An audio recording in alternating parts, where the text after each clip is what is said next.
Bienvenidas y bienvenidos a Radio Semilla, el podcast de la Red de Guardianes de Semillas, donde hablamos de regeneración ecológica y social. Mi nombre es Javier Carrera y el día de hoy me acompaña Leonardo Wild. Leonardo es un escritor que se ha especializado en investigar distintos temas sociales, filosóficos y científicos. Uno de ellos es el tema de la economía y el día de hoy nos comparte un tema muy interesante que es la historia del dinero y algunas reflexiones sobre su funcionamiento. Esta, esperamos, es la primera de dos partes. En la segunda conversaremos sobre cómo crear y qué son, por supuesto, las monedas alternativas o complementarias. Espero que disfruten mucho este episodio. Y quisiera dejarles dos datos importantes. El primero, para las personas que están empadronadas en el Distrito Metropolitano de Quito, por favor no se olviden de firmar la petición para la consulta popular para que el territorio sea declarado libre de minería. Más aún, si es que tienen la oportunidad, lo que más necesitamos es gente que recolecte firmas. La información de cómo firmar o de cómo convertirse en alguien que recolecta firmas, la pueden encontrar en el enlace que está en las notas del episodio. La segunda es una novedad que tiene que ver directamente con nuestra labor en Radio Semilla, y es que queremos informarles que a partir de este episodio vamos a pasar a un formato quincenal. El motivo de esto es que estamos intentando financiar el podcast y necesitamos tiempo también para dedicarnos a levantar los recursos necesarios. Todavía no hemos podido alcanzar ni de lejos una sustentabilidad y sabemos cuán importante este espacio es para ustedes. Nuevamente les pedimos colaboración y en este caso también paciencia, que nos acompañen en este formato quincenal que esperamos sea temporal y que podamos pronto conseguir los recursos necesarios para que este espacio de conversación e información pueda mantenerse por tiempo indefinido. Entonces, por favor, apoyen a Radio Semilla y espérennos dentro de 15 días. Un abrazo. Buenos días, estamos aquí con Leo Wild para hablar de qué es el dinero. Es la primera parte de una serie de 2 episodios que vamos a tener sobre este tema. La segunda parte vamos a hablar más de la economía alternativa, las monedas complementarias, pero para eso primero tenemos que entender realmente qué es esto del dinero y para eso nos va a ayudar Leo. Leo, tú escribiste un libro sobre el dinero. Primero que nada, bienvenido, ¿no? Sí, gracias Javier por tenerme en cuenta sobre estos temas. Son temas que me parece no mucha gente maneja como tema, pero todo el mundo usa el dinero sin saber qué es. Entonces ahí escribí un libro hace ya algunos años justo sobre este tema de qué es el dinero. Me pregunté yo mismo y me di cuenta que tampoco sabía nada. Entonces me tocó incursionar en este tema, ¿no? Qué chévere. ¿Cuál era el nombre del libro? El libro se llama El dinero o la vida, una guía práctica para la alquimia monetaria. Ya. ¿Y este se puede conseguir de alguna forma hoy en día o ya está agotado? En España se lo consigue. Hay una editorial española que pidió publicarlo en el 2016. Acá en Ecuador realmente no hay. Yo tengo unos ejemplares todavía por ahí, no sé cuántos todavía que me quedaron. Se está publicando en checo ahora, el año que viene, tal vez están traduciéndolo justamente, pero en Latinoamérica que yo conozca, no. Le estamos pensando en ver cómo se lo pone también digital. Es otro tema. Es otro tema, sí.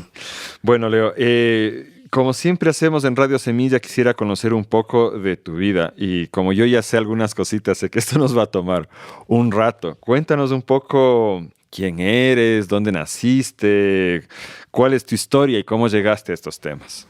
Bueno, mi abuelo emigró al Ecuador de Suiza en 1936 y me enteré hace algunos años que una de sus ideas de emigrar con un grupo de amigos era justamente para acá hacer un dinero alternativo, entre otras cosas. Ah, sí. Porque era así, justo el tiempo de Silvio Gesell, que estaban previa a la guerra en Europa, la Segunda Guerra, en Austria, en Wörgl, estaban usando un dinero alternativo de acuerdo a las ideas de Silvio Gesell. Eso me enteré hace no mucho, entonces creo que está en la sangre esto de preguntarse qué es dinero. Entonces, mi papá nació realmente aquí en Quito, en Ecuador, donde estamos ahora. Mi papá se casó después con mi mamá, que era alemana, vivieron acá en Ecuador unos 5 años casados, sin hijos, y dijeron, creo que no van a tener hijos ya porque no van a poder, ¿no? Y decidieron irse, como eran muy jóvenes, en ese tiempo, 27 años, 28 años, decidieron irse a Estados Unidos a estudiar. Ella aparecí yo, entonces les fregué los planes de estudio en cierto modo, ¿no? Pero, entonces yo nací allá, pero viví un mes realmente. Mi papá tenía una beca de estudio, estuve en Puerto Rico, después vino a Colombia, Ecuador. Entonces realmente crecí en Ecuador y he viajado bastante por muchos países, ¿no? Y bueno, no tenemos que hablar del elefante en el cuarto. Cuéntanos un poco del proyecto de tus papás y cómo eso influyó en tu desarrollo. Bueno, puedo un poco ver la tortilla. Parece que influí en el desarrollo del proyecto cuando al año de edad yo no hacía lo que ellos querían que haga. O no era lo que pensaban que era un niño. Es otro tema, ¿no? Así como el dinero es un tema, ¿qué mismos son los niños? ¿Qué es la educación? Así es. Y una señora amiga y mamá le entregó unos libros de María Montessori para ver si le ayuda a tratar a este niño. Y mamá se interesó mucho en eso y eso llevó después a que ella aprenda lo que hace Montessori, materiales, toda esa filosofía, y abrieron después del año 77 aquí en Ecuador el Colegio Educativo Pestalozzi, ¿no? La Fundación Educativa Pestalozzi. Habían hecho ya en Colombia, cuando yo tenía 4 años de edad, en Cali, cuando estaban allá un año, un jardín infantil con esas ideas Montessori. Entonces el Pestalozzi comenzó en el 77 por mi hermano, Rafael, que tenía 2 años y medio de edad, ¿no? Y fue poco a poco creciendo y claro, después de unos 30 y pico de años, el colegio como tal se cerró, pero la fundación continúa con sus proyectos o con intenciones de ampliar un poco la cosa, ¿no? Claro, yo estuve, de hecho, del 81 sería hasta el 86, 87 estuve en el Pestalozzi, como muchas de las personas de mi generación que iniciamos proyectos alternativos acá en el Ecuador. Y yo recuerdo que yo era niñito, pues tú ya eras adolescente, yo veía ahí que andabas interesado en los libros mucho y en viajar. Y me acuerdo que te fuiste de viaje, un viaje largo. Sí, yo comencé a escribir a los 12 años de edad. Debido al Pestalozzi, mis papás vieron que la educación formal no es realmente tal vez lo mejor para procesos de vida de seres humanos y me dijeron que si no quiero seguir en el colegio ya no debo seguir. Entonces salí del colegio por 1 año y medio, pero tenía que hacer cosas, entre esas era escribir una página diaria y resulta que eso abrió la vena y ahora soy escritor profesional, ¿no? Esa es realmente mi línea de investigación y escribir, ¿no? El tema de la escritura realmente es muy interesante porque te abre a hacerte muchas preguntas. Entre esas este tema de hoy, ¿no? Que es el dinero, ¿no? ¿Qué mismo es? Muchas veces pensamos que sabemos qué es educación, sabemos qué es economía, sabemos qué es dinero, sabemos qué es agua, un tema que estoy trabajando ahora. Temas tan cercanos a nosotros, pero en el fondo tan lejanos porque no lo comprendemos. Creemos que comprendemos o que sabemos. Y eso es lo que nos hace sufrir mucho a la final, ¿no? Aparte de escritor, me parece recordar que eres capitán de navío también, ¿no? Sí, el primer viaje que hice solo fue a Suiza a los 16. Me fui de la casa a los 16 y trabajé en aserraderos, trabajé en club de golf, en todo tipo de cosas posibles. Cuando regresé de allá, un amigo acá, yo cumplí justo 18, me dijo, ve, hay un amigo que se va de viaje a Tahití en un velero, necesita tripulación, ¿por qué no te vas? Bueno, ¿por qué no? Entonces me fui.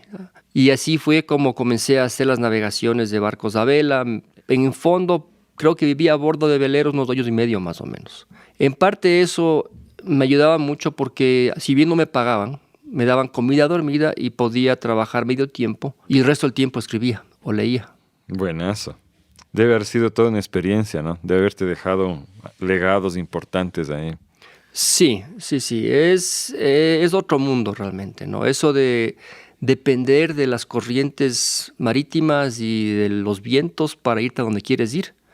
Y resulta que no puedes irte para allá. Es un aprendizaje mucho más profundo de vida, ¿no? Y bregar con personas en espacios cerrados, ¿no? Un barco es un lugar pequeñito en el cual si bien se está moviendo, está siempre ahí. Y ese es otro tema, ¿no? La parte social de la convivencia. Y en situaciones a veces, por un lado, puedes llevar a una calma chicha de cosas que uno quiere hacer y no puede. Y por otro lado, son temas que te pueden llevar a extremos de vida o muerte en momentos, con tormentas y tiburones y cosas de ese tipo, ¿no? Entonces llegas a tener un poco esa visión un poco más amplia de lo que puede ser la vida o es la vida, ¿no?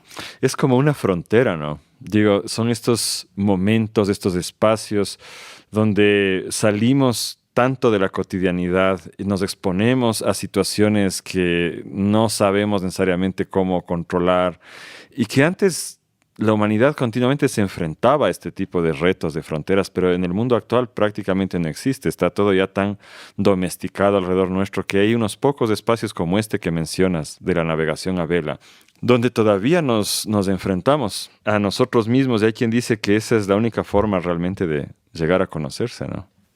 Sí. El problema de la sociedad actual, uno de los problemas me parece a mí, es que tenemos tanto input, tanta información que nos llega, que no tenemos tiempo de cavilar sobre cosas que somos, qué queremos, quiénes somos. Y ahora he visto, ayer estaba manejando por la ciudad, yéndome a una reunión y veo a un tipo que se para el semáforo y baja la mirada y está en el celular. No tienes tiempo ni siquiera cuando estás manejando de estar tranquilo en el semáforo rojo, que puede ser chévere a veces, ¿no? Otra situación que me pasó a mí en otras de mis aventuras, yo hice un trabajo de fotografía para una expedición geológica en busca de oro en los Andes ecuatorianos, al pie de los Andes. Pasamos adentro 33 días y cuando salimos era interesante ver cómo la gente en los pueblos está puesto, además de la ropa, un montón de vestimenta social, de reglas sociales que son impuestas o autoimpuestas. Y que es chistoso, ¿no? Me acuerdo que aterrizamos en la base militar aérea de Puyo con el helicóptero. Como entramos por aire no mostramos documentos y llegó el policía militar a pedirnos documentos y no les quisimos dar y no le dimos. No le dieron. No le dimos. El man no sabía qué hacer con nosotros, ¿no? Y era chistosísimo porque yo veía como el man estaba con su orden que tiene que tener esto y uno llega de afuera como con otro sentimiento de vida, que debe pasar mucho con la gente del mundo indígena, imagino, que vienen de la selva, vienen de esos lugares a la sociedad, a la ciudad y nos ven como bichos amarrados con cadenas propias, ¿no? Así es, y esto me hace recordar un video que vi ayer, justo ocupando mi tiempo, así como tú dices, obsesivamente. Un video que hablaba de la filosofía de los gatos en el YouTube. Y decía justamente que el gato no juzga, ¿no?, el mundo, ni se pone estas ropas sociales, simplemente es.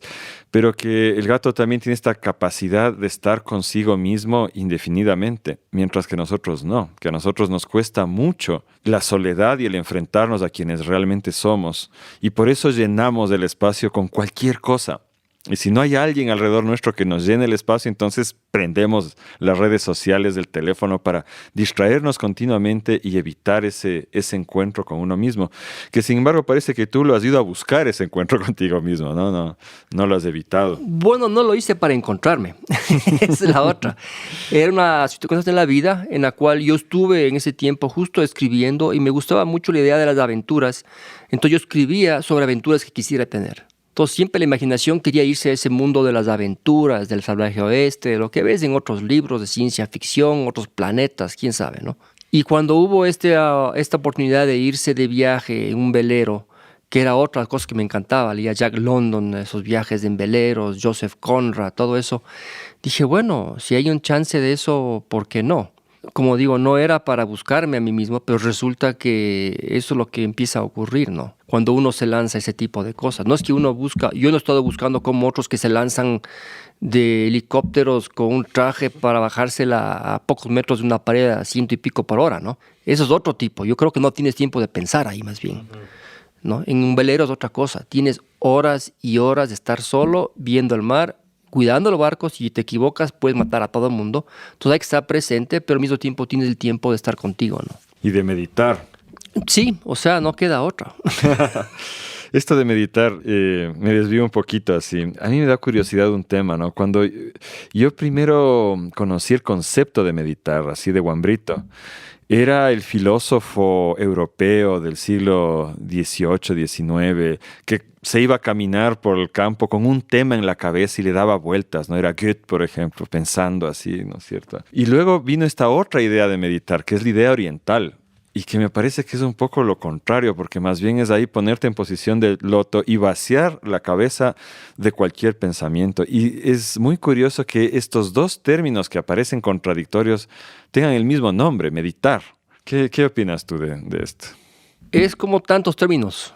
Economía. Pregúntale a 10 personas qué es economía, te darán respuestas diferentes. ¿Qué es dinero? ¿Qué es agua? Y lo que pasa con meditar me parece a mí que es algo parecido. O sea, yo he estado investigando sobre este tema más del lado de la neurociencia. Ujú. ¿Qué es lo que pasa en el cerebro tuyo cuando estás en estos estados alterados? O lo que llamaríamos de conciencias alteradas. Alterado es otra palabra. ¿Qué es alterado? ¿No? Entonces, básicamente se trata de cuando estás despierto, tu cerebro está vibrando en ciertas frecuencias y cuando tú entras en estos estados de llamada meditación, baja la frecuencia a ondas alfa, etcétera, ¿no? Y parece que ahí ocurren cosas muy interesantes neurológicas, de conexiones entre los dos hemisferios, que empiezas a poder inclusive a hilar o a unir ideas que si lo piensas conscientemente, que es apenas un 4% de lo que eres a nivel de la conciencia, ¿no? El subconsciente le dejas de trabajar. Y puede hacer muchas cosas interesantes, pues todo un tema. O sea, si quieres hablemos de este tema, pero creo que el dinero es de hoy, ¿no? Sí, nos vamos hacia el dinero. Una cosa más quería preguntarte. Hace unos 20 años ya cuando yo tomé un tren en Perú, iba yo leyendo, ¿no? Y mi novia de ese entonces iba leyendo también al lado mío. Y un par de señores de atrás nuestros se pusieron a hablar de nosotros y decían, ¿para qué leen? Decían. ¿Para qué leen? Ya la gente va a dejar de leer. Este es el mundo de la imagen y la informática y las computadoras. Leer ya es algo que va a desaparecer, no, ellos decían, ¿no? Yo te pregunto a ti como escritor, ¿cómo es ser escritor en esta época? ¿Tú sientes que la gente ha dejado de leer, ha disminuido? ¿Es un reto ser escritor en este tiempo? ¿Cómo le ves? Comencemos por el final. Es un reto ser escritor si quieres vivir de eso. O sea, vivir de eso significa conseguir el dinero para poder sobrevivir mientras estás escribiendo. Es un reto ser escritor que quiere compartir con otro lo que escribes, porque tienes que saber cómo transmitir lo que escribes de manera que el otro entienda, en cierto modo, de la manera que tú quisieras que entienda, que no siempre ocurre, ¿no? Por eso a veces gente viene, críticos, y te dicen cosas que tú escribiste que nunca pensabas que habías escrito. Es un reto escribir si quieres escribir constantemente y es casi como llega a ser un oficio, que es lo que veo que falta en muchas áreas de muchas personas que quieren la inspiración. En poesía eso puede que ocurra, pero cuando haces libros de ensayo o novelas no puedes depender del flash de eureka y ahora escribo algo, sino que requieres tener una cierta disciplina, que más que disciplina es... En el caso mío, la disciplina es cuando dejo de escribir para hacer otras cosas que me permiten de pronto sobrevivir o estar con la familia o otras cosas así, ¿no? Porque entras en estos estados que llaman flow ahora, ¿no? Donde empiezas a estar en este lugar atemporal, donde pasan las horas, no te das cuenta. Y eso para el escritor es peligroso porque pasar sentado no es bueno para la salud, ¿no? Pero entonces... A la pregunta, la primera parte de la pregunta tuya yo tengo entendido que el número de personas que leen en el mundo no ha bajado. Pero sí el porcentaje ha bajado. Entonces, el mercado de libros que se venden, impresos o digitales, es limitado. Y eso es lo que hace difícil. Mientras más escritores hay en el mundo, tengo entendido que ahora en Amazon digitales autopublicados salen unos 2.500 libros diarios. No te puedo creer. Entonces Diarios. Hay un montón de gente que está escribiendo porque es fácil escribir.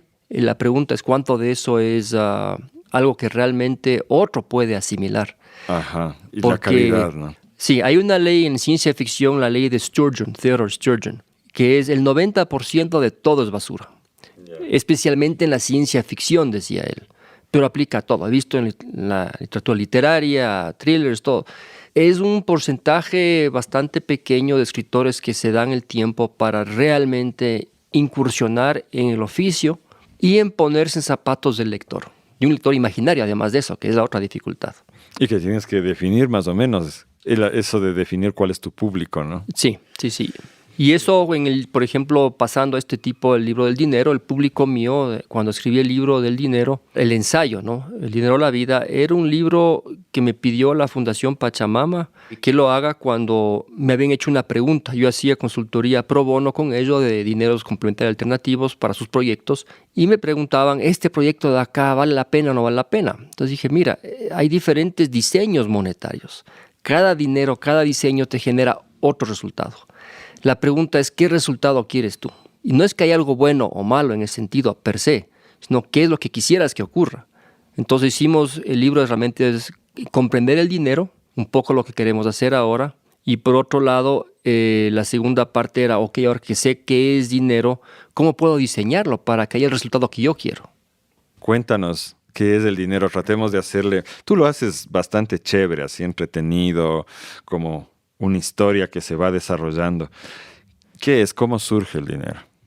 Depende a quién le preguntas, ¿no? Nuevamente, sí. Si preguntas a los economistas, surgió de una necesidad meramente comercial de mercado, o sea, de mercantil, como le llamarían, ¿no? Para intercambio. Pero realmente en mi investigación descubrí que hay 3 orígenes del dinero. Hay un origen religioso, que prácticamente el dinero es como una divinidad.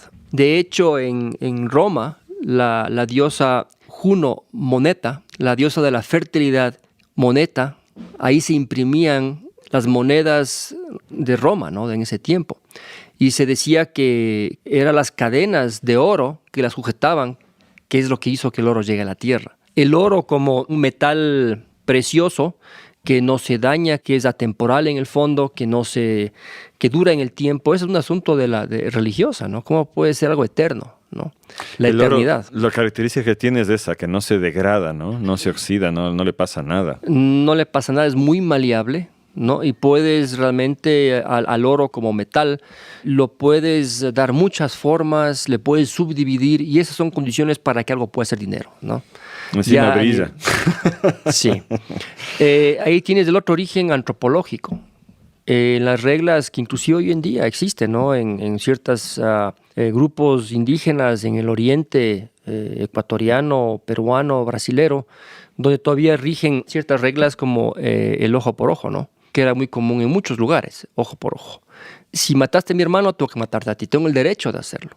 Entonces, para evitar eso, entró esto de entregar ofrendas, hachas o alguna otra cosa que permitía decir, bien, no le mates, pero te entrego esto a cambio, cuando transgredes una ley social.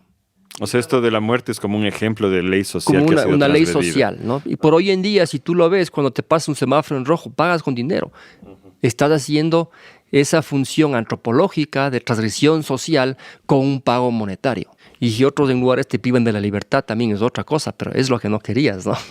Entonces, el otro origen es el mercantil, el que nos permite no limitarnos a esto de lo que llaman la doble coincidencia, también llamado trueque. Si tú tienes manzanas y yo tengo chanchos, y tú quieres los chanchos y las manzanas, hay un intercambio económico de valor. El valor está en las manzanas y en los chanchos. Pero si es que no tiene uno o el otro o no lo quiere, no hay un intercambio. Y yo me quedo con los chanchos, tú con las manzanas. Y posiblemente tus manzanas se van a podrir.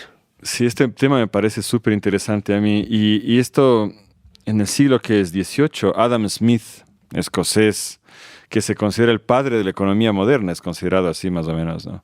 Él definió esta narrativa de que la humanidad dependía del trueque como lo acabas de describir, pero que debido a sus limitaciones fue que se decidió desarrollar el dinero para evitar esa cuestión. Sin embargo, los antropólogos actualmente y los historiadores te dicen que eso no es así, que las sociedades mal llamadas primitivas, las sociedades preindustriales, preagrícolas en algunos casos, no usaban el trueque dentro de la comunidad, sino que el trueque solo se usaba cuando se intercambiaba con desconocidos, pero que internamente lo que existía en las comunidades era una economía de reciprocidad que no dependía del dinero ni del trueque.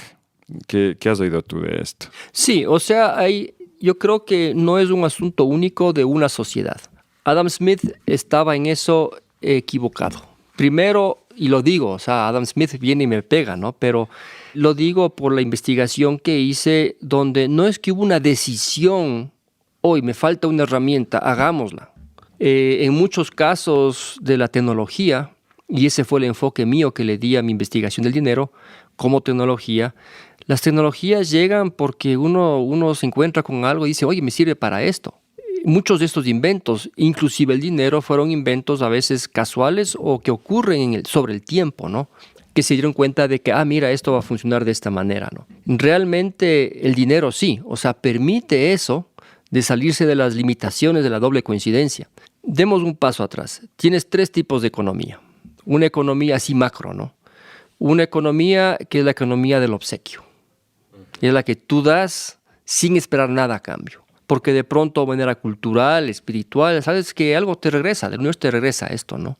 Un ejemplo claro de esta economía del obsequio es lo que pasa en Occidente en Navidad. Regalas, ¿no? Claro. Tienes que comprar para ir y regalar a alguien algo, ¿no? Pero eso es lo que ocurre en muchos casos. Muchas de las economías del obsequio son economías casi como naturales, digamos, ¿no? ¿Qué ocurre? Porque algo necesita algo, toma, te doy, pues no te voy a cobrar por esto. Pero cuando ya necesitas tú algo y quieres algo, necesitas algo, no puedes decir, oye, regálame. Que no eso no es realmente, no está bien visto en cierto modo, ¿no? Socialmente hablando. Entonces, hay esto del trueque. Mira, yo quiero este vaso de agua que tienes tú, a cambio yo tengo este pan, ¿te interesaría? Entonces empieza a haber este tipo de acuerdos entre personas. Un amigo hizo una investigación justo esto del trueque aquí en los Andes, creo que no sé si era ecuatorianos o chilenos, no me acuerdo, pero se dio cuenta que en el trueque había algo interesante y es de que cuando tú entregas algo a otro, tratas de que le entregues más valor del que recibes para que el otro esté como en deuda contigo y la siguiente vez sí una transacción que no quede truncada la transacción social, ¿no? Porque en el fondo las transacciones monetarias son transacciones sociales. La economía es, por definición, un acto social. Si estás solo en un lugar, no hay economía. Si estás entre dos, ya puede haber economía. Y esos son puntos de partida que hay que comprender, ¿no? Esto que tú acabas de describir es lo que en el mundo quichua se conoce como Aini, ¿no?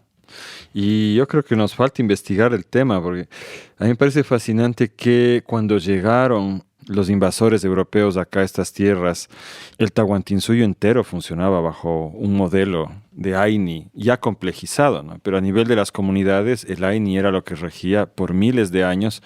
Y es asombroso cuando te dicen los arqueólogos que los ecuatorianos prehispánicos, por dar un ejemplo, ¿no? Eran un pueblo de comerciantes, de mercaderes, que hacían, de hecho, un tráfico mercantil desde Chile hasta México, en el caso de los costeños del Ecuador, ¿no? Y lo hacían sin dinero. Entonces sí, es bien interesante ver que se puede mantener una sociedad muy compleja en base a estos mecanismos que, como tú los has llamado, naturales. Yo también lo pienso así. Pienso que quizá este Aini es la forma básica de subsistencia económica de la gente. Los antropólogos efectivamente lo llaman la economía del regalo, pero a mí me parece que ese término no abarca todo lo que es esa responsabilidad social. Y quiero contarte algo que me pareció muy chistoso justo respecto a lo que dices de dar un poquito más. Hace muchos años una compañera me decía: ¿te has dado cuenta que los ecuatorianos cuando hacemos un favor decimos gracias? ¿Por qué será? Es raro, ¿no? Generalmente el que recibe el favor debe decir gracias, no el que lo da. Y yo ahí me puse a cavilar y me di cuenta que es por esta cuestión del Aini que, a pesar de que ahora llevamos siglos con el dinero, sigue el Aini metido mucho en nuestro ADN cultural. Y sabemos que cuando alguien te pide un favor, que tú le hagas un favor, está iniciando una relación de reciprocidad a largo plazo, que tú esperas que no se acabe, de hecho, ¿no es cierto? Y por eso agradeces. Y me puse a hacer el experimento en el campo. Yo trabajo bastante en el campo, ¿no? Cuando alguien me hacía un favor, cuando yo devolvía el favor, decirle, bueno, estamos pagados, ¿no? Y la gente no sabe cómo se pone. Es algo muy grosero decir estamos pagados. Y me daba cuenta que ni siquiera tenía una concepción del todo racional de por qué era incómodo. Pero sin duda era incómodo que le digas, ya estamos pagados. Uh-huh. Y yo me di cuenta que es porque acabas de romper la relación de Aini, que se esperaba que continúe por mucho tiempo en este intercambio de favores. Entonces, es un tema fascinante este.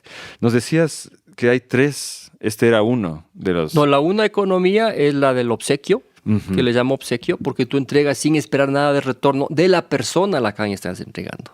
Hay un entendimiento que la sociedad o el universo te va a devolver algo, con creces por lo general. Uh-huh. Casi como ley universal, digamos, ¿no? La segunda es esta del trueque, que es un intercambio económico vía una coincidencia de que ambos quieren o necesitan lo que el otro tiene. Y si es que no existe eso, no se da. No se da. Y la tercera es justo la economía monetaria, donde usas un intercambio, o sea, un método, un medio de intercambio que le llamamos dinero, que es el que permite entregar al otro algo que el otro puede usar para hacer otros intercambios que no requieren de sus manzanas o de sus puercos, que hablamos hace un rato, para poder continuar con este intercambio, justo para que no se trunque este flujo económico. El dinero es un invento realmente, como invento entre comillas, ¿no? Es realmente increíble, es una herramienta fabulosa. Y eso es lo que nos lleva ahora a ver, bueno, ¿qué es lo que está pasando, no? Y eso en estos últimos años, después de haber escrito el libro del dinero, he estado investigando sobre este tema todavía desde otro ángulo, ¿no? Y me di cuenta de que nosotros, así como confundimos la economía con, en inglés es más fácil, es economy, la economía, el hecho de hacer economía, el acto de la economía, y economics, que es la ciencia o lo que llamaríamos la investigación de la economía. En economía tenemos los dos, y eso genera un problema cognitivo.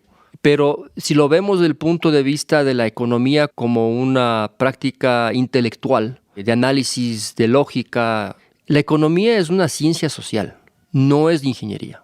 Y esa es la gran diferencia. Entonces, la diferencia entre la economía y el sistema monetario.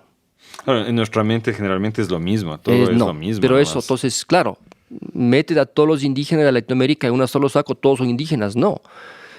Son tan diferentes de algunos que no puedes hacer eso. Todos son seres humanos, pero tienen diferencias increíbles, ¿no?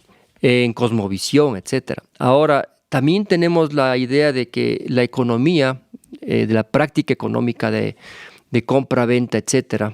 La economía hoy en día es la economía monetaria de mercado. Y es la única. Es la que, no es la única, es la predominante, la oficial. Digo, pero en la mente de la gente es como que no existe otra posibilidad, ¿no? Pero tienes tú el mundo financiero, que usa el dinero de la economía productiva, usa ese dinero para hacer un casino de la economía. Los futuros, todo esto, que el petróleo estuvo en la pandemia al principio a menos 39, discúlpame, eso es matemática imposible, no puede haber pero sí estaba ahí. ¿Por qué? Porque no hay compradores a futuro según la computadora, entonces vale menos de lo que...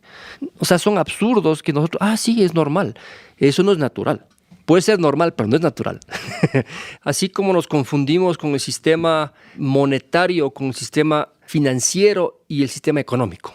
Son tres sistemas que se relacionan porque tratan de ciertas cosas parecidas de producción de dinero, pero tienen dinámicas muy diferentes.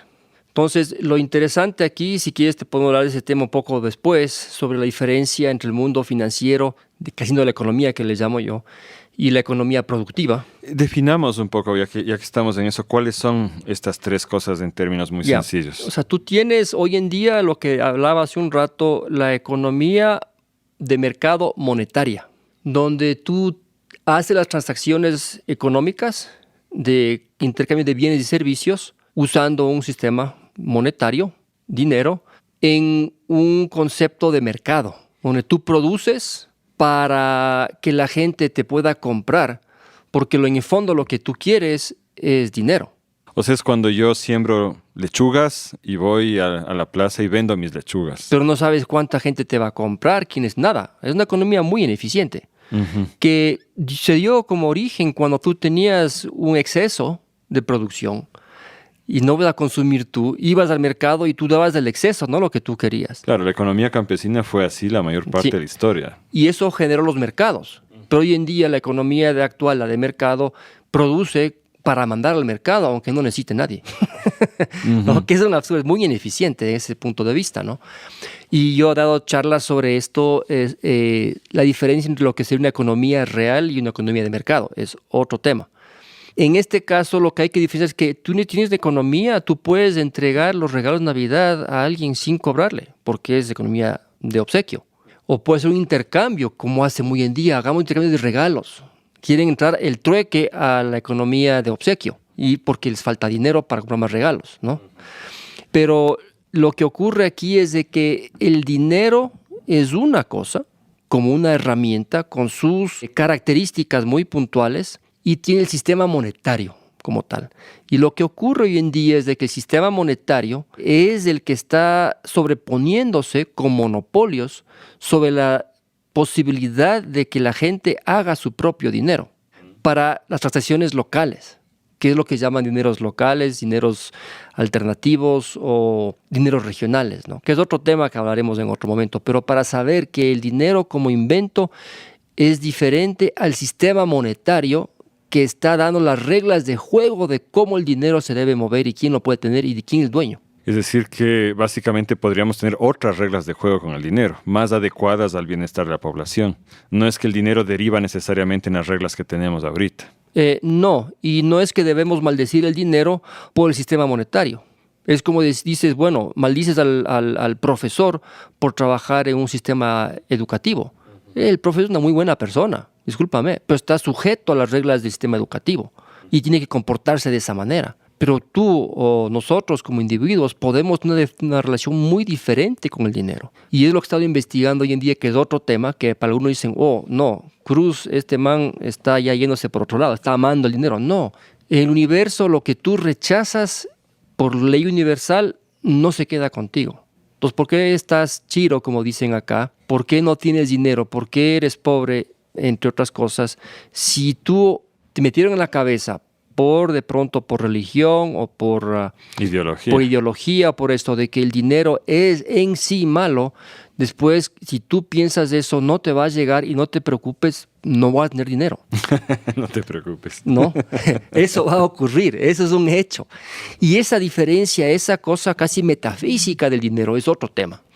Pero antes de entrar en eso, es lo que podríamos entrar a hablar ahora del dinero como en su desarrollo como tecnología, ¿no? Sin entrar en política, sin entrar en la parte económica, el dinero como herramienta. Como conversaba, el origen antropológico, religioso y mercantil del dinero hace que diferentes cosas se conviertan en dinero. Por muchos años en lugares, las vacas, pecunia, eran dinero. De ahí viene pecuniario. El valor pecuniario, es de pecunia, de dinero. De hecho, en ciertas monedas que se comenzaban a imprimir más tarde, ponían ahí la vaca. El dibujo de la vaca. El dibujo, esto es la vaca. Ajá, ¿no? Claro, eso es lo que quería decir, ¿no? Esta piecita de metal con el dibujo de la vaca es una vaca. Es un símbolo de la vaca, ajá, ¿no? Ajá. Entonces, vale una vaca. no, entonces, pero en ese sentido la vaca, puedes decir, es una mercancía que se reproduce. Uh-huh. Porque la vaca tiene vaquitas. Entonces, en las reglas de que si yo te presto una vaca para que tengas leche, me devuelves después más leche, me devuelves con terneros. O cosas son reglas de un tipo de dinero, digamos, que es un dinero mercancía reproductiva. Entonces, hoy en día vemos el dinero que se reproduce con intereses, pero no es una vaca. Pero su origen viene de ahí. En un tiempo el dinero sí se reproducía. Semillas, otros animales. Y bajo reglas de crecimiento natural, no exponencial. Entonces ahí entramos en tergiversaciones matemáticas del problema, ¿no? Después de ese tipo de dineros, hubo otros que son los dineros de mercancía que no se reproducen. Por ejemplo, la sal, el salario. Claro, se pagaba en sal. Se pagaba en sal, el salario se paga en sal. Claro. Porque la sal, sin sal no puedes vivir. La sal era y la sal puedes dividirla, puedes transportarla, te dura cientos de años, tiene durabilidad. Y era escasa, de hecho, ¿no? No era fácil obtener sal en ese entonces. Por eso se usaba como pago, de ahí viene el salario. Ajá. Y por eso había, y subsisten tantas reglas y tabúes, no derramar la sal, no desperdiciar. Sí, sí. Entonces ahí ves la parte antropológica que tiene el dinero en nuestra sociedad en temas que ya ni nos acordamos, ¿no? Ahí tiene ese tipo de dineros, por ejemplo, otro que no se reproduce, pero es mercancía, hachas, cuchillos. En varias culturas, en Japón, en otros lugares, las hachas funcionales después cambiaban a hachas que eran bellas, pero no funcionaban, pero representaban el valor del hacha. Y esas eran el dinero. Te entrego 20 hachas. ¿Para qué quiero 20 hachas? Entonces tienes los mullos de colores, tienes ese tipo de dineros de muchas formas. Tienes acá las conchas póndilus, que tenían son muertas, no se reproducen. Son escasas y en la escasez tienen su valor. Si hubiera mucha abundancia no servirían para eso. Las vacas servían porque podían reproducirse, te daban algo adicional y eran escasas en cierto modo. Todo lo que es abundante y puede haber bastante, no puede funcionar en ciertos lugares como dinero, porque no tiene un valor. O sea, el valor cultural. lo da la escasez. La cultura da valor a las cosas escasas, siempre y cuando sean funcionales. Entonces, esas cosas son las interesantes desde el punto de vista de cómo se hace el dinero, la ingeniería monetaria como herramienta, ¿no? Ocurre de que después oro, por ejemplo, plata, se convierten también en dinero, en una herramienta de intercambio. Y fue en el año 526 a.C. que el rey de Lidia fue el primero que une a la política con el sistema monetario, con el dinero.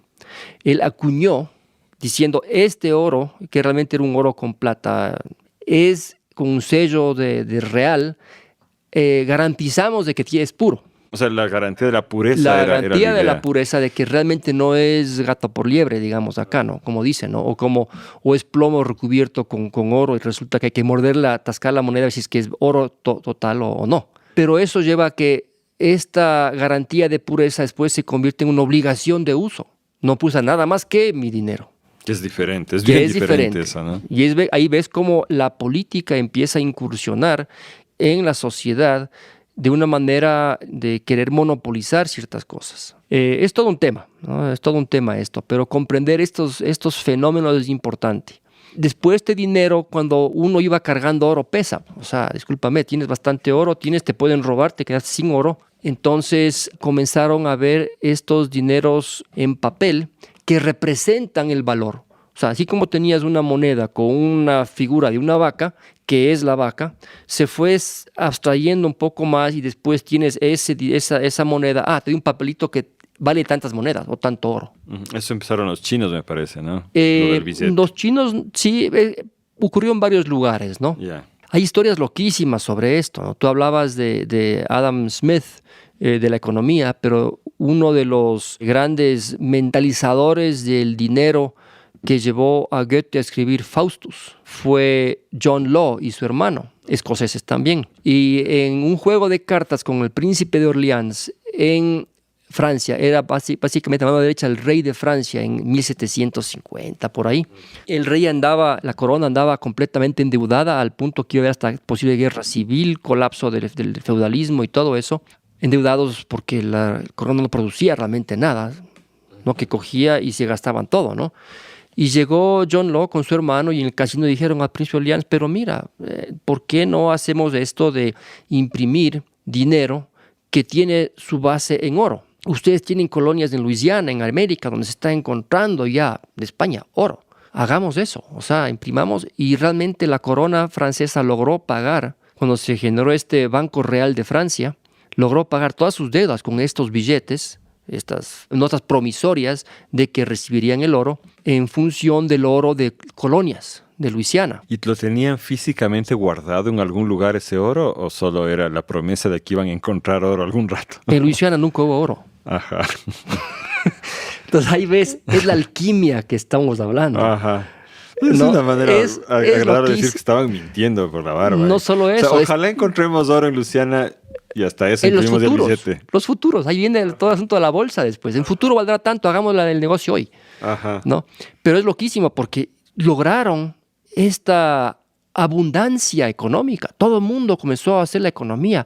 Se pagaron sus deudas, todo con un oro que nunca existió. Pero el dinero tenía esa función, tiene esa función. En el momento que quieres tú ajustar el dinero a otro valor, algo está mal en esa ecuación también, más allá de que fue un engaño.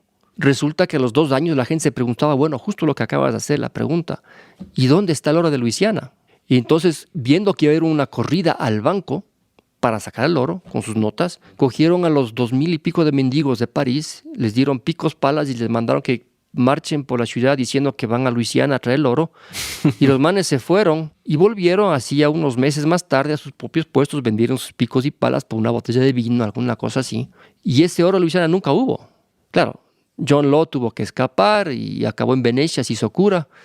Y historias locas de esto del dinero, ¿no? Pero esta idea de que tú conviertes una cosa con otra, el dinero tiene su alquimia.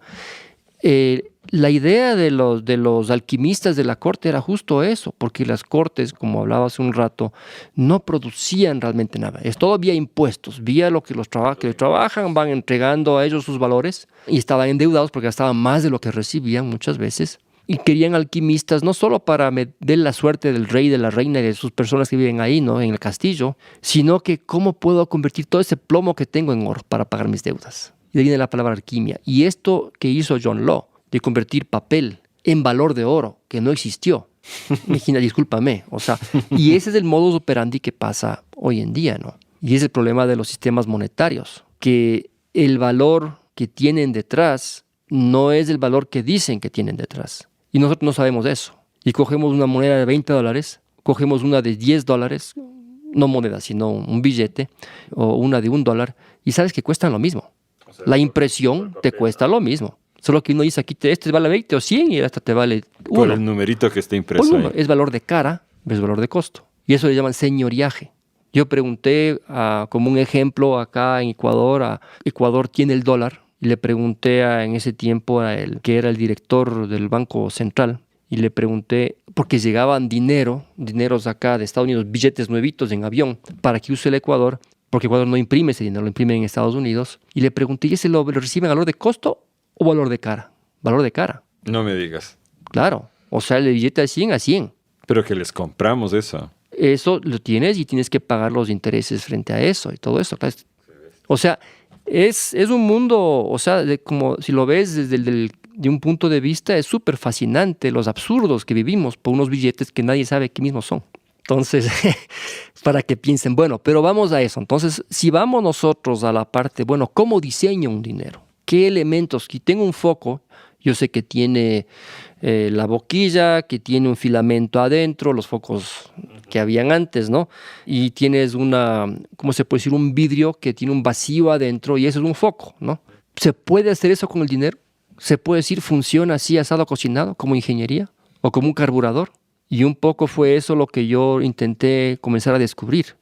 Bueno, el dinero, si es tecnología, debería tener elementos en cierto modo hasta medibles o diferenciables. Una receta para fabricar dinero. Exactamente.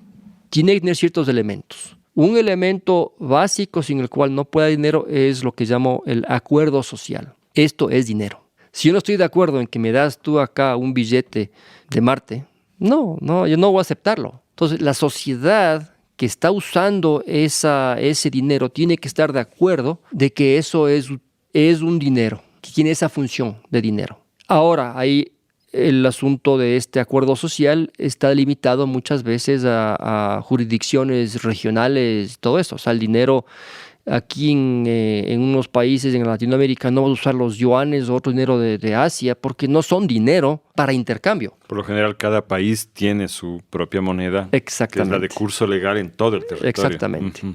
Entonces, esas son condiciones de que tiene que haber, ¿no? Ahora, otra de las condiciones que tiene que haber acá, y el problema es de que como pasó con el rey de Lidia y con otros a nivel de la política, es de que si te imponen esto es dinero y no puedes usar otra cosa que esto, estás de acuerdo que es dinero, pero es impositivo. Ya no es democracia. No importa quién gobierne, no es democracia. No estamos bajo un monopolio y una dictadura monetaria. Y esa es la realidad de todos ahorita, en cualquier país del mundo. Sí, y esos son los dineros formales oficiales. Ahora, eso es del lado de acuerdo social. Podemos entrar en eso y es otro laberinto ese, ¿no?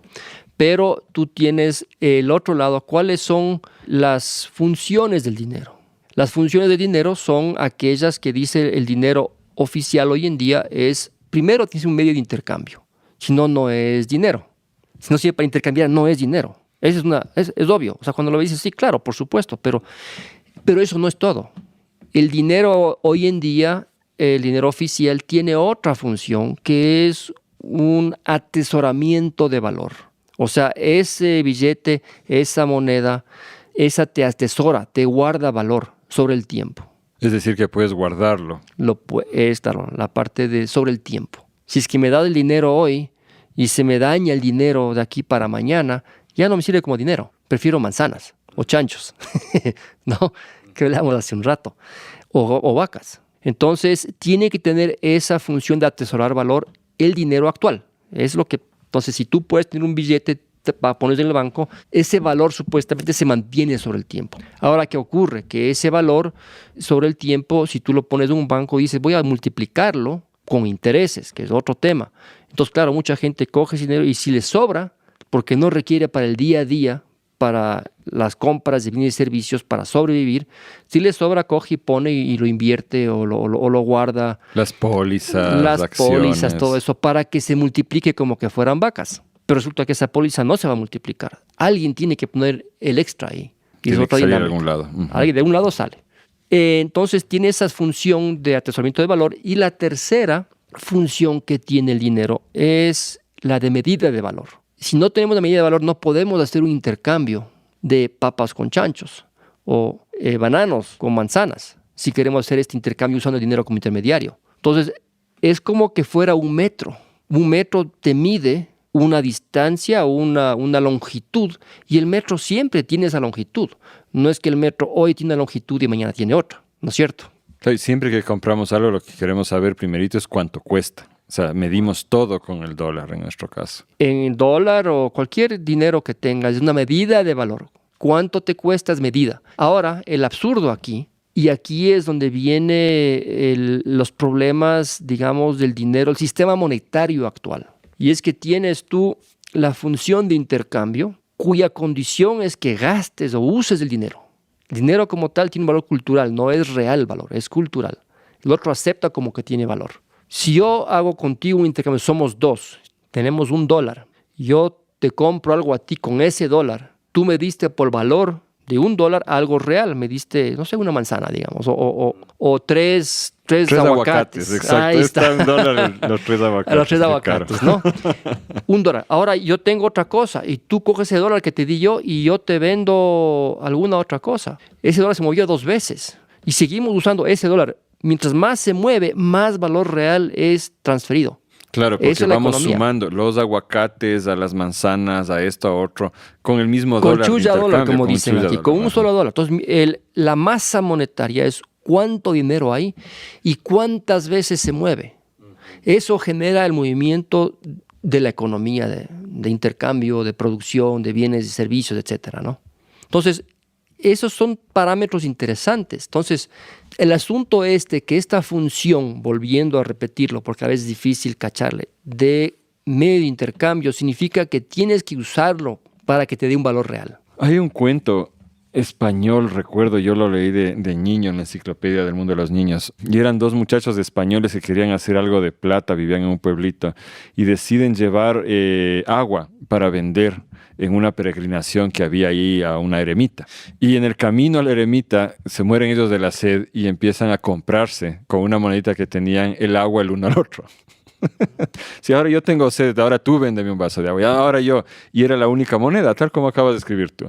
Cuando llegaban al eremita, resulta que se había acabado la garrafa de agua y tenían la misma moneda con la que empezaron. Entonces es muy curioso en realidad esta cuestión, porque es como que nosotros fijamos nuestra idea de que la riqueza está en el dinero, pero no está ahí la riqueza, sino en lo que intercambiamos, que es real, como tú acabas de decir. Sí, valor real. Entonces, esa es la función sin la cual no puede haber dinero, la de medio de intercambio. Vamos a la otra función, la de atesoramiento. El ejemplo que dijiste usar plata. ¿Por qué dices plata cuando es dinero? Porque la plata era dinero. Otra vez, en el idioma nuestro están estos subconscientemente, estos términos, ¿no? Cuando tú tienes este atesoramiento de valor, que es una moneda, ¿no? En ese ejemplo. Y ellos llegaron sin agua, pero con moneda, pero con valor de una moneda. ¿Y cuánto valía el agua que estaban en los intercambios? No sé cuánto sería. Cada uno se intercambiaría 20 veces. Quiere decir 40 monedas equivalente con una sola, ¿no? Entonces, el asunto es de que si tú coges y tú te guardas el dinero para atesoramiento de valor, porque tienes suficiente para comprar el agua de lo otro, ¿no? Tú atesoras eso. El ahorro. El ahorro que estamos llamando. ¿Qué es lo que haces con ese dinero? Literalmente tú estás sacándolo de circulación. Y esta idea de que el banco ese dinero coge y lo circula, todo eso tampoco es tan así. O sea, es otro tema ya de lo que llamamos el encaje bancario, etcétera, que es otra temática, así mismo medio compleja, pero vamos a eso. Si tú sacas un dinero que debe ser circulante a atesoramiento, tú lo estás sacando de circulación, quiere decir que no está disponible para otros. Disminuyes la cantidad de dinero que está circulando. Circulante. La masa monetaria en circulación se baja. Entonces, la función de circulante, de medio de intercambio, se contrapone a la de atesoramiento. Ajá, son contrarios. Es como que andas, y si haces eso en ingeniería, tienes un carro que aceleras y con otro pie frenas, en un momento se te calienta el sistema. Y es lo que pasa con la economía, los ciclos de economía, de sube, baja, todo eso es porque el sistema monetario hace que eso funcione así. Van en contra. Y la otra cosa que va en contra es de que si tú tienes el dinero como un valor mercantil, porque tú estás comprando y vendiendo divisas en Forex, ese dinero, como se convierte en mercancía, por valor cultural, sube y baja su valor. ¿Qué dices? Cuando uno compra y vende Sí, moneda. mira Forex, cómo suben las monedas, sube y baja el valor. Cuenta qué es Forex para los Forex que no es sepan. Foreign Exchange, intercambio extranjero de monedas. Creo que vale entrar al tema de saltarse un ladito para que entiendas la magnitud del absurdo que vivimos. Si tú tienes un total de intercambio monetario, digamos, en el mundo, de la economía productiva y de la economía financiera, todas esas economías, ¿no? ¿Cuánto dinero se mueve? De ese dinero que se mueve en el mundo, comprando y vendiendo cosas, apenas un 2% es dinero que compra y vende de la economía productiva. Todo lo que son carros, alimentos, armas, todas esas cosas del mundo de la economía productiva es el 2% del movimiento monetario global. ¿Y qué es el 98%? El 98% es el movimiento financiero de casino de la economía. Lo que son el Forex, lo que son bonos, lo que son Wall Street, todas esas cosas. Ese es el movimiento de dinero que va y viene hasta en microsegundos, porque va con computadoras, ¿no? Compra esto, compra lo otro, ¿no? Pero imagínate, si la masa monetaria que estamos utilizando para intercambio productivo está en función de la economía de casino, entonces, ¿qué pasa con ese valor monetario? Entonces, cuando tú tienes el mundo de la economía financiera, o sea, el casino de la economía, como le llamo, el 100%, el porcentaje de bonos, de acciones, Wall Street, digamos, y el porcentaje de Forex, 98% Forex, 2% bonos, de futuros y cosas, ¿no? O sea, el movimiento de compra y venta de divisas es el mayor movimiento de dinero en el mundo, dinero que compra dinero. De eso se trata, de comprar De eso dinero. se trata. Y solo si tienes muchísimo dinero, puedes realmente ganar con eso, porque hablamos de movimientos que se dan en segundos a veces, ¿no? O un George Soros que coge y de pronto se compra un montón de dinero mexicano y después lo vende otra vez cuando subió, porque subió el precio por la demanda y colapsa la economía mexicana. Y eso sucede. Eso sucedió. ¿Cuándo sucedió No eso? me acuerdo qué año, eso fue en los 90, me parece, Ajá. que pasó eso, ¿no? Entonces, claro, ¿a qué voy con todo esto? Tú tienes, por un lado, repito, el dinero como medio de intercambio. Tienes como atesoramiento de valor, atesoras valor. Y el medida de valor, como un metro. Pero ese metro varía. Es como que te diga que de Santiago a otra ciudad en Chile, Valparaíso, hoy en día son X kilómetros, mañana son otros kilómetros. Porque el kilómetro resulta que se redujo o se alargó. Eso es lo que pasa con la medida de valor de dinero. Por eso, por ejemplo, como un ejemplo, en Ecuador, cuando pasó de sucres a dólares, antes de que se abriese el Ecuador, no sé si recuerdas que estaba como en 5,000 sucres por $1 y en cosa de meses subió a 25,000. Se disparó a 25. Y la sí. gente que trabajaba acá y que ganaba un sueldo de $1,000, un amigo, un profesor de universidad, 5,000 sucres, de pronto bajó 5 veces y ahora ganaba después, al final del año, $200 por el mismo trabajo, al mismo tiempo y todo. Pero eso a nivel internacional le impedía ya hacer sus viajes a otros lados, porque esta medida de valor del sucre se fue al carajo. Se hizo tan pequeñita la medida que ya no requieres muchos más sucres para hacer los mismos dólares, digamos. Es el sistema monetario y así es como funciona la economía internacional. Dame algún otro ejemplo de este casino, como tú le llamas, de la economía de Otro casino. ejemplo de casino. El casino de la economía es todo lo que tú compras como acciones que esperas, por ejemplo, demos un ejemplo actual, Elon Musk. Él mismo dice que es absurdo este asunto, ¿no? Pero Tesla, esta empresa de autos, el valor percibido de lo que va a tener a futuro hace que sus acciones suban de manera que el que tenga las acciones tiene X valor de dinero equivalente. Y ahora Elon Musk es el hombre más rico del mundo. Pero no es que tiene ese dinero en su mano. Él tiene la percepción de la gente de que sus acciones valen tanto Porque a futuro van a generar. futuro puede que genere eso. Entonces tú apuestas a que yo compro hoy en día a $5 una acción y pasado mañana está en 10, entonces dupliqué. Como un ejemplo, en el Ecuador te dan creo que 2% de interés en el banco, ¿no? Y te cobran 10% de interés para si quieres o más, si quieres un préstamo.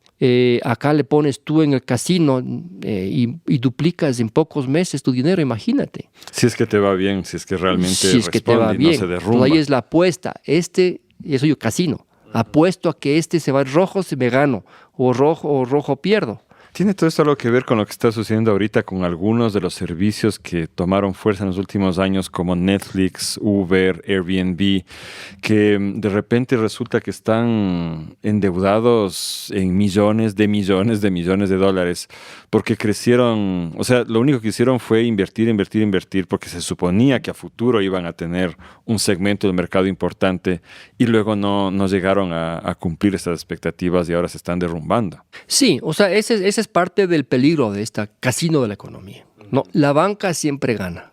¿Por qué? De las 136 economías más grandes del mundo, estas controlan el 60% de los valores del mundo. Los bancos. 136 compañías, empresas. Ajá. Las top 20 de esas son bancos, no son un país. Claro, porque en esa lista de 136 están los países también. No, casi ningún país está entre esos 136. No digo, pero lo considerarías. O sea, sí, pero no. Estos poderes económicos son más fuertes que países, que la mayoría de países del mundo en realidad. Exactamente. Entonces, si te das cuenta que un país, por ejemplo, Elon Musk, él este rato tiene un valor de 200,000 millones y pico. O sea, es prácticamente 3 veces el Producto Bruto de un país como Ecuador. Una persona, por un valor percibido. Por un valor percibido, eso es lo irónico.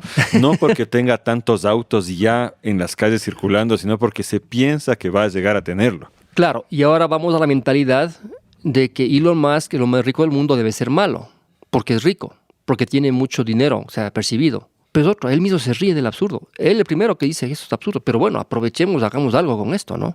Puede ser pro o en contra de Elon Musk, esas son otras cosas, eso es de entrar en política, pero a eso voy. En el momento que tú tienes un dinero cuyo medida de valor fluctúa, ya no es como un metro, ya no funciona como dice que debe funcionar. Claro, lo que tú nos dices es que hay una contradicción entre las distintas definiciones de lo que es el dinero. O sea, lo que dijimos antes de que ahorrar lo saca de circulación, entonces ya hay una contradicción. Esto de que debe ser la medida de todas las cosas, pero al mismo tiempo fluctúa, es otra contradicción. Fluctúa porque es mercancía. Ajá, está siendo en sí un objeto de mercado, al mismo tiempo que es la medida sí. y todo lo demás. Entonces, más que un asunto de definición de dinero, es las funciones del dinero se contraponen. Entonces, la economía empieza a calentarse o a enfriarse. Depende de qué función está mal funcionando en ese momento, ¿no? Entonces, ahí vamos a lo que es el diseño monetario. Entonces, ¿cómo haces otro tipo de dinero? Pero antes de pasar eso, Leo, cuéntame un poco cómo se crea el dinero en nuestra sociedad. Ese es un tema que a mí me parece bien simpático y tú lo sueles contar bastante bien.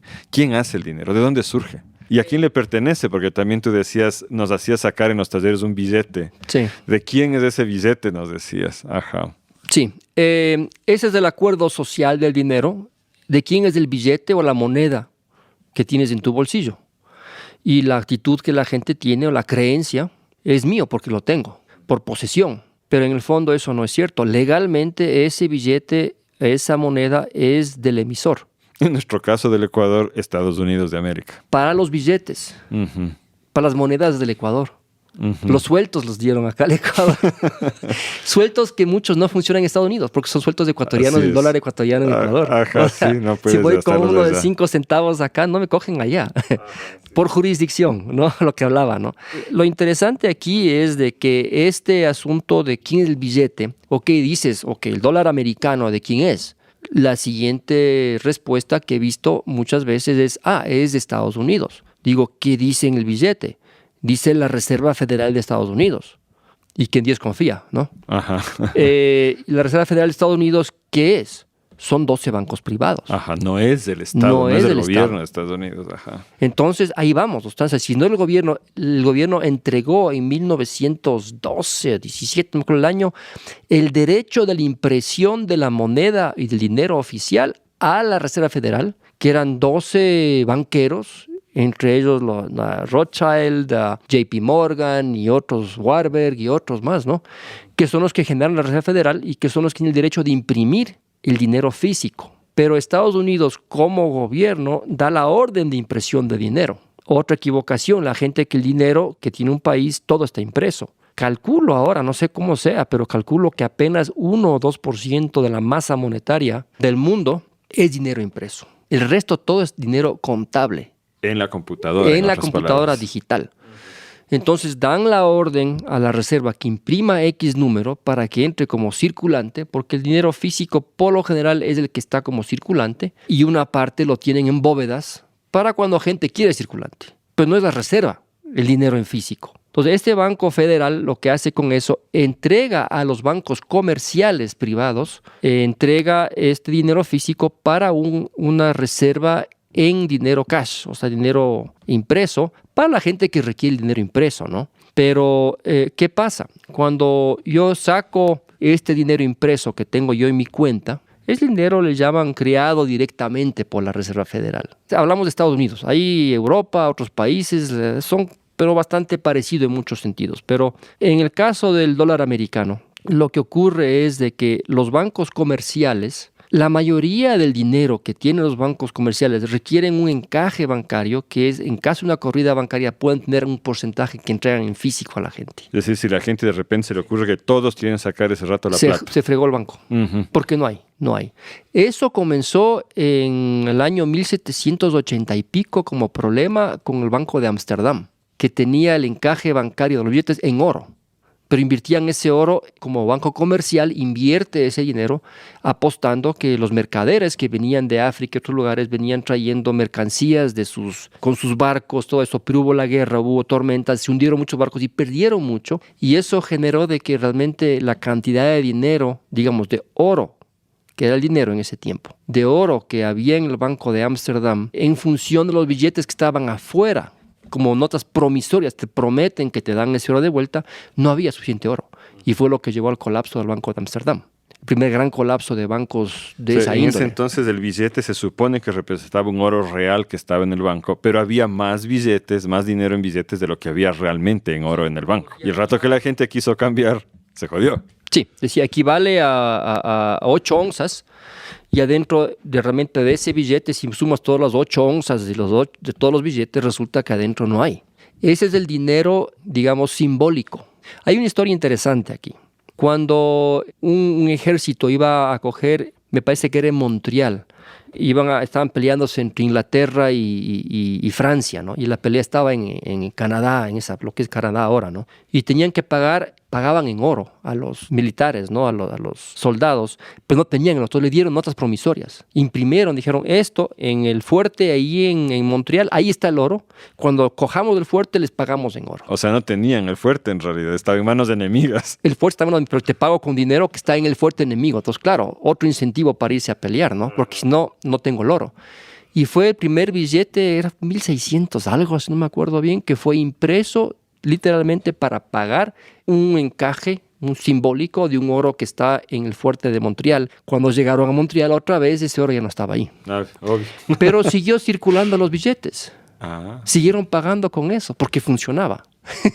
Pero lo que ocurre es de que en un tiempo se dieron cuenta de que este oro que está en la banca y dinero en físico impreso afuera, con el cual tú podrías, por encaje, recoger ese oro, resulta que no era suficiente, que era un gran problema. Y no solo eso, sino que a veces cuando llegaban, el banco te daba un dinero que decía que vale oro, era un préstamo, y este préstamo para como una hacienda, por ejemplo, o una casa en la ciudad. Les daban este préstamo, pero ¿qué es lo que el que cogió el dinero recibía? Entregaba a cambio, entregaba la casa a cambio, no el oro. Entonces resulta que había muchos valores con el cual tenían el dinero, imprimían el dinero y les entregaban dinero impreso diciendo que es oro, cuando no era el oro, el valor de respaldo era la casa. A eso le llaman dinero de crédito, que el día de hoy es de ese tipo de dinero de crédito. No hay respaldo ahorita, o sea, en estas fechas, Rusia dijo que pone el oro a cambio como contraparte del dinero impreso, ¿no? Pero eso es un asunto temporal. Históricamente el oro nunca duró como encaje bancario por mucho tiempo. porque no hay suficiente oro para todo el dinero que se quiere como circulante. Matemáticamente no es factible. Da confianza, pero no funciona económicamente. Por la cantidad disponible. Por la cantidad disponible. Pero a lo que voy aquí es de que si tienes un dinero de crédito, dices, yo te doy este billete a cambio de un valor. Entonces yo te imprimo o te entrego estos billetes a cambio de un valor de una deuda. Entonces, para yo saber que vas a pagar, mientras tanto me pones tu casa, tu carro. Es el respaldo que nos piden cuando sacamos un préstamo. Pero eso es dicen que es el respaldo, pero realmente es lo que ocurre dentro de la banca. Es lo que llaman la creación de dinero. Como no es dinero impreso, porque lo tienen en la caja ahí, de pronto lo recibes impreso, pero es contable. El momento en que tú haces un préstamo, ellos generan ese dinero. Eso significa literalmente que es un dinero que hace un segundo no existía. No Ahorita existía. que sí, o sea, no existía en la economía, no existía, No existía. de ninguna, ni contable ni físico. El momento en que yo hago un préstamo, ese dinero ha surgido. Surgió de valor de la que nada. tú estás dando. Porque yo estoy poniendo el respaldo, mi carro, mi terreno, Sí. lo que sea. Y ese valor existe, pero porque tú le diste y te cobran intereses a ti por el préstamo. Claro. Tú monetizaste tu casa, monetizaste tu carro. Y ese es el otro, digamos, engaño. O sea, claro, yo te doy billetes y tú me das tu carro y cuando ya me pagues todo, con intereses, ¿no? Quiere decir también esto que mientras el préstamo esté vigente, yo sigo manejando mi carro, pero mi carro no es realmente mío. No. Porque pertenece al banco hasta que yo pague la deuda. Sí. Y si no pago la deuda, el banco se lo lleva nomás. Se lo lleva y si no pagaste tu deuda, digamos, son 12 cuotas, si pagaste 10 y 2 no, te llevan el carro. Claro. Y también quiere decir que lo que tú estás tratando de decirnos es que aquí había aire y había un carro, ¿no es cierto? El banco me dio aire Sí. y yo le di el carro. Sí. Y ahí se creó el dinero. Ese aire se convirtió en dinero real. Pero ya entra la economía. O sea, yo digamos que pago mi deuda, me quedo con mi carro, pagué la deuda y ese dinero ya se quedó circulando en la economía. No solo eso. Entró, cuando tú pagaste a la empresa que te vendió el carro, ellos reciben un dinero contable o físico, depende de cómo sacaste del banco eso, ¿no? Pero ellos reciben ese dinero y ¿eso qué hacen ellos con ese dinero? Ellos ese dinero lo meten en el banco, no lo tienen en la caja. Llega el man rápido y se va llevando el dinero al banco, si es que es físico. O si no, el cheque cogen y depositan. Entonces, de un banco que no tiene dinero y que genera el dinero, se va al otro banco comercial y aparece como un dinero real. Y sobre ese dinero real, por ley de encaje bancario, ese banco puede generar 9 décimos. ¿Qué quiere decir eso? O sea, por cada $100 que tú entregaste, se pueden hacer un préstamo de 9. A otra parte. A otra persona, otro préstamo. Pero son $10 que no existieron, o 100 que no existieron, y te entregan 90 a otra persona de un dinero que no existió. Y eso genera el crecimiento de la masa monetaria. Claro, esa persona va a poner sus respaldos también. Claro. En manos del banco para poder acceder a ese préstamo. Es decir, que son los préstamos, el endeudamiento, lo que genera el dinero realmente en nuestra economía. Entonces, el dinero se genera con deuda. Mientras más gente se endeude, más crece la masa monetaria. Claro, el asunto es que la deuda está en función del dinero que te entregan, no de los intereses que tienes que pagar adicionales. ¿Y de dónde salen los intereses? Ahí está. Si para el sistema colapsa todo, porque no hay dinero para pagar todos los intereses. Y por eso tienen que seguir haciendo préstamos. Por eso tienen que seguir y por eso siempre cuando alguien no puede pagar, le quitan su casa. Le quitan su carro. Porcentaje. Me decían a mí que es como el juego de las sillas, ¿no? ¿Se acuerdan de este juego de fiesta donde hay 10 personas y 9 sillas? Cuando para la música se sientan todos y siempre hay uno que se queda sin silla y van saliendo poco a poco las sillas y más gente se va quedando sin silla. Sí. Eso es lo que nos pasa un poco en la economía. Eso es lo que pasa con la economía. O sea, eso del sistema, no la economía, con el sistema monetario. Con el sistema monetario. Que afecta a la economía, porque después no hay suficiente dinero, no se pagó el dinero. ¿Qué hacen con eso? Es una deuda. Bueno, tú pagaste 10 cuotas de las 12 de tu vehículo. ¿El vehículo cuánto le costó a la final al banco? Tú le pagaste, ponte que te cueste $10,000 del carro. Tú le pagaste $8,000 ya al banco. No pagaste 2 cuotas, cada una de 1,000, y el banco puede vender el carro en $2,000, lo remata y sigue ganando. O da tas con tas, como dirían acá. Entonces es una cosa, o sea, maquiavélica en cierto modo. Es un tema bastante complejo si lo puedes ver desde un punto de vista de los detalles minuciosos, pero si te das un paso un paso para atrás y miras la cosa global y haces el ejercicio matemático del encaje bancario, tanto dinero a tan porcentaje, cuánto va creciendo, ahí ves por qué la economía mundial sigue creciendo el dinero que existe. Entonces, por un lado, tienes un dinero que si no tienes dinero no puedes comprar cosas, te genera escasez personal. Si tienes mucho dinero puedes tener abundancia personal, pero en el mundo hay muchísimo dinero. Y ese es el fenómeno por qué hay más y más multimillonarios. Es porque hay mucho dinero y donde esas personas que tienen dinero, por percepción de casino de economía o por lo que sea, se hacen súper ricos en 2 patadas, ¿no? Pero por este juego que decíamos de las sillitas, está diseñado el sistema para que a pesar de que haya tanto dinero, la mayor parte de la población no tenga acceso a él. O sea, para la mayor parte de la gente es escaso en realidad el dinero. Sí es escaso, pero ahí viene este asunto que te estaba diciendo. O sea, yo no me considero una persona tonta. Creo que tengo muchas, no sé, ideas de qué cosas se pueden hacer. Nunca perseguí el dinero, no fue nunca mi razón por hacer las cosas. Pero a veces como escritor vives y estás bien, no tienes mucho, pero tampoco estás en deuda. O sea, vives de alguna manera, ¿no?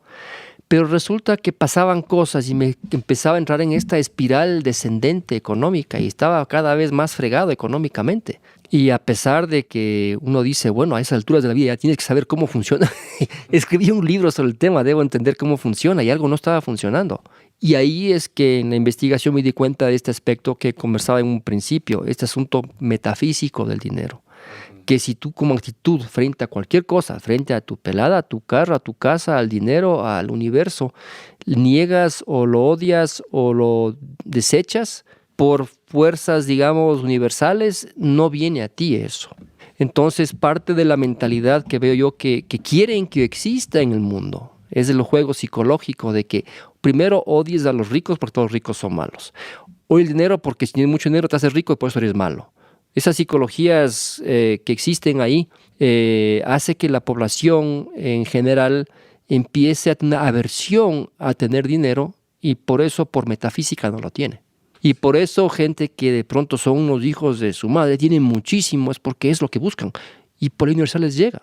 Ahora, ¿qué pasa y a qué costo? Es otro tema. O sea, porque no es el querer dinero lo que va a hacer que vas a tener una vida mejor.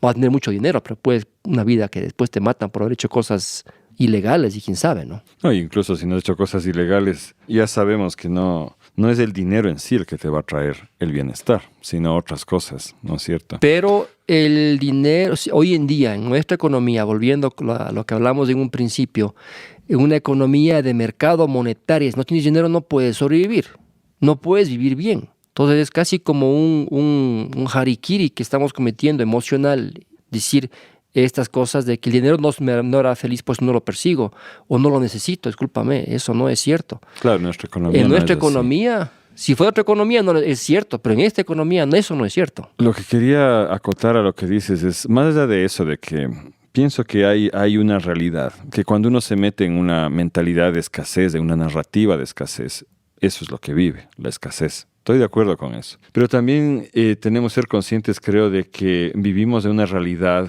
marcada por reglas de juego, y eso es ya meterse en la política, que hacen que las cosas sean de cierta manera, ¿no? No todo el mundo tiene el mismo acceso a los mismos recursos para empezar educación, ¿no es cierto? Lo que te posibilite inventar. Y no toda la gente que inventa algo va a conseguir que ese algo sea realmente rentable económicamente. Digo, en nuestros países, por ejemplo, si yo comparo con otros países, el acceso al capital es una cosa súper jodida. Ya lo hemos visto de distintas maneras. O con este mismo programa, ya les molestamos oyentes otra vez. Si es que Radio Semilla existiera en otra economía, en otro país, ya estaríamos sosteniéndolo económicamente. Pero aquí no llegamos a cubrir, pero ni lo mínimo para poder sostener el podcast. Porque, ¿qué puedes decir? No hay una cultura de invertir en estas cosas. Yo qué sé. Para mí, a la final, es el hecho de que no tenemos en nuestros países el acceso a capital que hay en otras regiones del mundo. ¿Cómo ves tú eso? Sí y no. O sea, una de las cosas que yo he estado investigando en estos últimos años es de que el dinero que te llega debe ser el resultado de lo que estás haciendo en función de los problemas que estás resolviendo. Cuando tú resuelves un problema para una persona y aceptas que te pague por esa solución, vas a recibir ese dólar por esa solución. Entonces, si tú sabes que ese problema lo tienen 1 millón de personas y que uno te paga $1 y estás dispuesto a aceptar ese dólar, parte de la problemática proviene de que a veces no queremos aceptar ese dólar por un asunto que nosotros estamos haciendo. Hablaste de educación. En educación actual tenemos un poco la idea de que para que realmente sea algo, digamos, que vale la pena, tienes que sufrir para conseguirlo. Entonces, si tú trabajas durísimo, tienes el derecho a decir que tienes que recibirlo. Pero eso no siempre es así, no es una regla universal eso. ¿Cuánta gente hereda millonadas y no ha hecho nada? ¿Y cuánta gente trabaja como bestia, y no recibe nada? Y no recibe nada. Entonces, no es una regla universal, es una situación, una circunstancia. Entonces, aquí es un poco, ok, ¿cómo puedo yo aceptar que me paguen por las cosas que me gusta hacer, que no son duras para mí hacer, porque me encantan hacer? Y resulta que cuando yo tengo pasión por algo, no lo siento como trabajo. Y ahí el mea culpa, como no siento como trabajo, no me pagues, te regalo. Entro en la economía del regalo, del obsequio. Pero por otro lado, si es que nosotros nos damos cuenta que apreciamos lo que sabemos, que apreciamos nosotros mismos, nos autoamamos, esto es algo que vale la pena. Si alguien lo quiere, es un problema para alguien, acepto con gusto que me des también dinero. No voy a negarme a eso. Claro, yo ahí apoyo lo que dices con una cuestión. Y lo que hablábamos antes, ya no recuerdo si era fuera del micrófono, ya estábamos aquí, respecto al oficio, ¿no? De que eso que dices es real siempre y cuando tú tengas la capacidad de ofrecer al mundo eso que el mundo necesita. Y eso requiere tú prepararte para poder hacerlo. Prepararte no necesariamente es de estudios universitarios, como ha demostrado la historia de tu vida y otras personas que hemos entrevistado acá. Puede haber muchas formas de prepararse, pero sí es un camino que hay que hacer. Sí, o sea, un ejemplo claro hoy en día, Elon Musk. O sea, discúlpame, él no acabó universidad tampoco. Y mira, hombre más rico del mundo. No es el título que te da el dinero. De hecho, parte de la problemática que he visto es de que hay una situación de, así como tienes una discriminación económica frente a los de arriba y los de abajo, hay una discriminación, una estructura social académica. Si no tienes papel, cartón, no puedes ganar dinero. En el sistema actual, es a pesar de no tener el cartón y porque tienes situaciones, circunstancias que lograste hacerlo, que llegas a tener de pronto mucho dinero. No digo que sea bueno o malo, estoy diciendo que la situación que lleva a eso. Pero si vemos que esa no es la regla, entonces estamos viendo en el lado equivocado. Hay muchos que tienen título que no tienen, disculpe, idea de lo que están haciendo ni hablando. Así es. En una gran mayoría de las situaciones he visto, me encuentro gente, muy buena gente, no es mala gente, no se trata de eso. Pero, discúlpame, están en posiciones que no tienen idea. En el libro del dinero doy un ejemplo entre los meteorólogos y los economistas.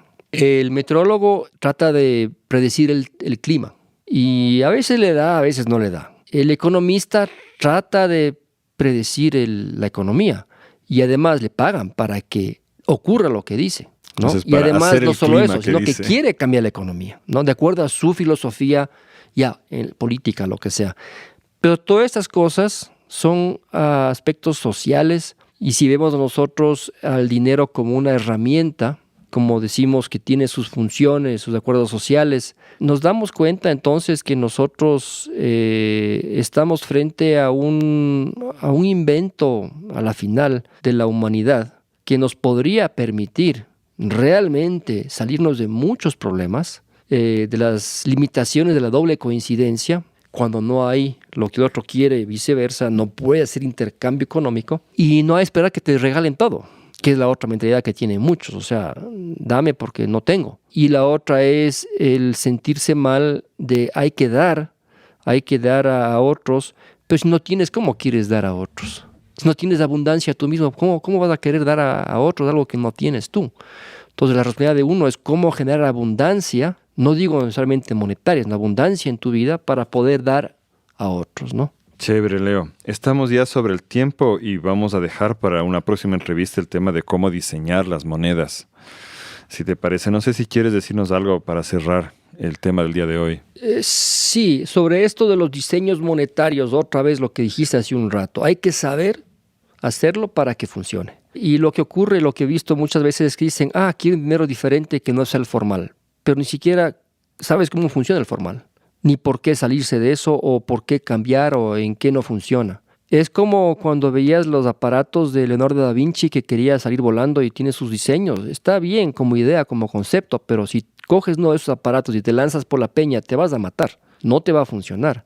Lo mismo ocurre con todo lo que tiene que ver con ingeniería. Una ingeniería mal hecha no te va a funcionar. Y dinero, siendo una herramienta, es ingeniería. Entonces, el que quiere meterse a diseñar sistemas monetarios o usar dineros complementarios alternativos, tiene que saber, bueno, por un lado, cómo funciona eso del diseño, acuerdos sociales, qué es lo que quieres como resultado, y de acuerdo a eso escoger, bueno, este es el tipo de moneda, digamos, o de dinero o de herramienta de intercambio que yo quiero para esta función. Y es como un diseño de un avión que va rápido, tiene otro diseño que uno que carga mucho. Lo mismo pasa con los sistemas monetarios, y ahí se jalan muchos, ¿no? Entonces eso vamos a explorar la próxima vez. Algunas ideas de cómo se puede diseñar monedas locales que funcionen.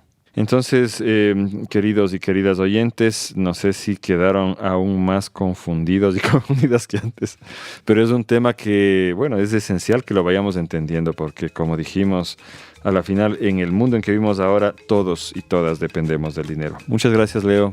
Sí, muchas gracias, y espero que haya generado más preguntas que respuestas, porque la respuesta nos para. Las preguntas nos permiten que abramos los ojos y que tratemos de hacer algo al respecto. Eso es.